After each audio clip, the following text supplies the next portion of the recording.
Terima kasih pemirsa, Anda masih bersama kami di Tafsir Al-Misbah bersama Bapak Quraish Shihab. Tadi kita sudah berikan kesempatan pada suami untuk bertanya, sekarang gantian Pak, istrinya boleh bertanya juga. Silahkan Vera.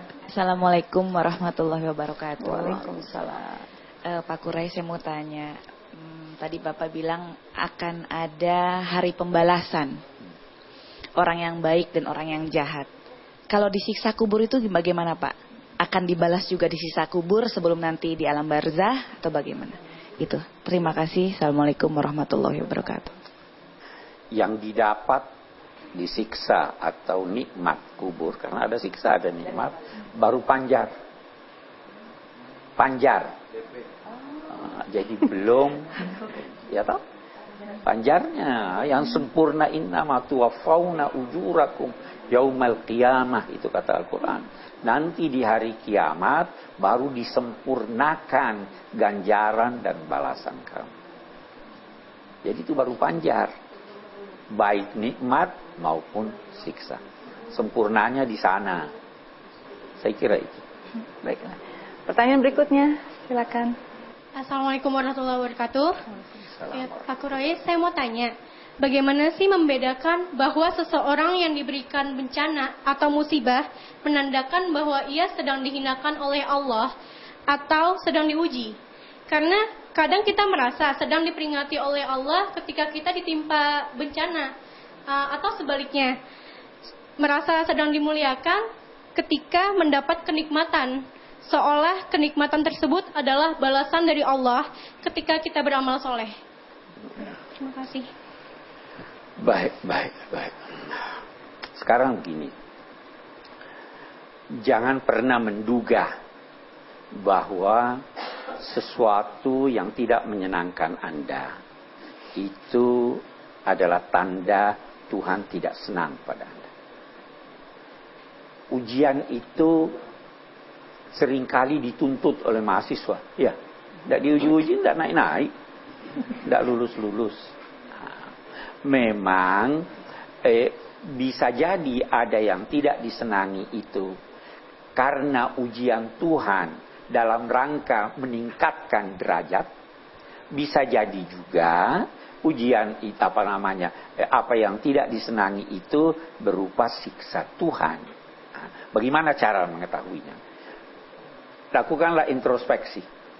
Saya ini sudah taat sama Allah atau tidak? Ada kekurangan saya atau tidak?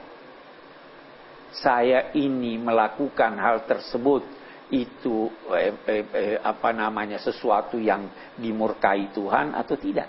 Anda bisa mengukur diri Anda, dan akan lebih baik Anda mengukur diri Anda berkekurangan daripada mengukur diri Anda berkelebihan.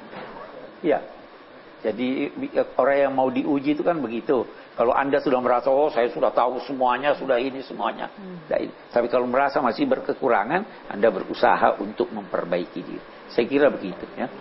Ada satu pertanyaan lagi Pak. Anak saya tanya, Bunda, sebelum Tuhan ini menciptakan langit dan bumi, di mana Tuhan berada?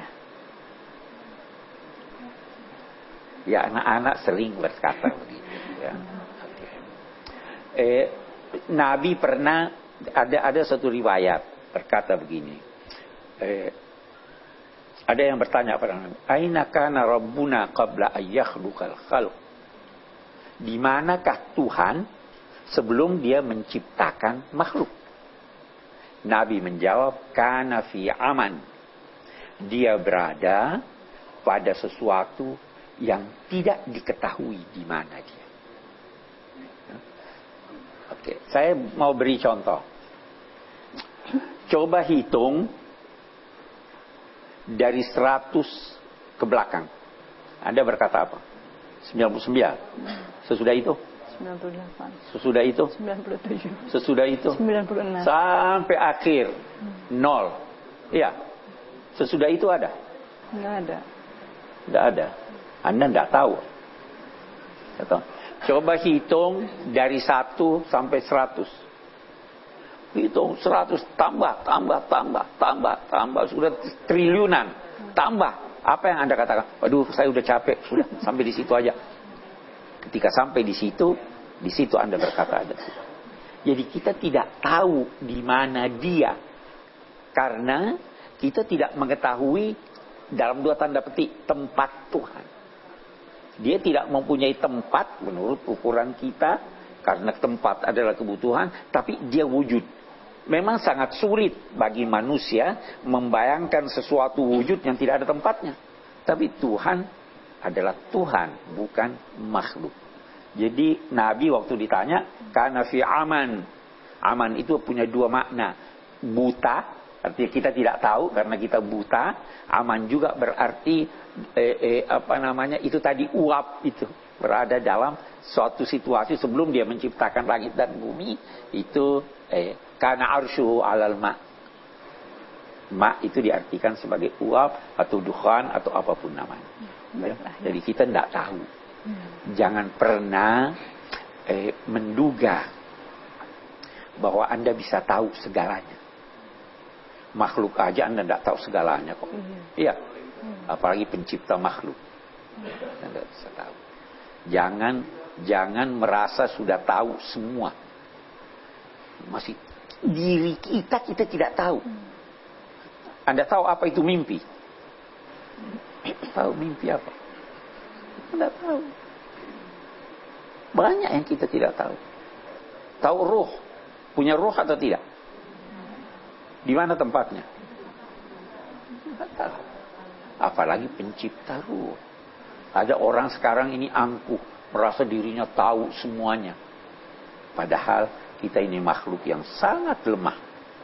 Saya kira itu. Baik, kita sampai pada kesimpulan ya Pak. Kita sampai pada kesimpulan. Baik, ayat kita 7 baca hingga 14. Kesimpulan.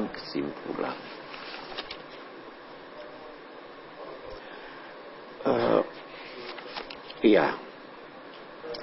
Bismillahirrahmanirrahim. Hikmah penciptaan, ada penciptaan Tuhan, antara lain adalah untuk ujian bagi manusia, yang tentunya ujian tersebut mengharuskan adanya hasil ujian, dan hasil ujian itu akan disampaikan pada hari kebangkitan setelah kematian manusia.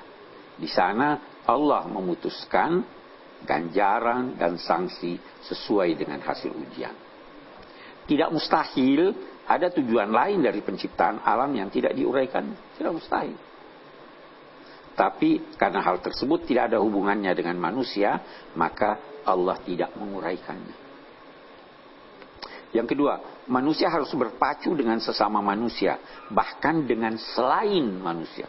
Anda perlu berpacu dengan semut, bagaimana disiplinnya, ya, bagaimana tekunnya, ya kan? Berpacu dengan lebah, bagaimana kebersihannya. Harus berpacu dengan sesama manusia dan bahkan dengan selainnya untuk menghasilkan karya yang sebaik-baiknya. Bukan hanya sekedar yang baik, tetapi yang sebaik-baiknya. Dengan demikian perlombaan itu tidak hanya menghadapi yang buruk amalnya, tapi juga yang baik untuk menemukan siapa yang terbaik. 3. Salah satu sifat buruk tercermin pada pikiran dan emosi seseorang yang hanya berkisar pikiran dan emosinya pada kenikmatan duniawi tanpa menengkirkan sebab-sebab yang melatar belakangi datangnya nikmat atau cobaan, dan tanpa memperhatikan siapa penyebab dari segala sebab. Jangan bergantung pada sebab, bergantung pada penyebab sebab, ya kan? Oke. Lebih jauh,